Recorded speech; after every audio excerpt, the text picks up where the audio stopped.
ঋণ থেকে মুক্ত হওয়ার দোয়া। দোয়াটা স্পেশালি যারা এখন জানেন না দোয়াটা শুনবেন।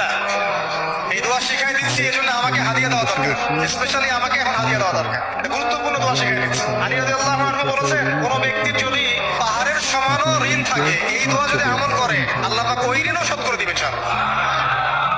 ঋণ কেমন জানেন? ওই যে এখন মানুষ ঋণ নিচ্ছে 1 কোটি টাকা ব্যাংক থেকে, 2 কোটি টাকা ব্যাংক থেকে, হ্যাঁ, কত বছর, 10 বছরের জন্য, 20 বছরের জন্য বাড়ি করছে, তাই না? তার ধারণা এমন যে সে মারা গেলে তার ঋণটা কেউ না কেউ শোধ করে দিবেই দিবে, তাই তো? আর আল্লাহর রাসূল কি বলছেন দেখেন, একজন মারা গেছেন, নবী সাল্লাল্লাহু আলাইহি ওয়াসাল্লামের সময় একজন মারা গেছেন। তো নবী করিম সাল্লাল্লাহু আলাইহি ওয়াসাল্লাম বলছেন, এই ব্যক্তির কি কোনো ঋণ আছে?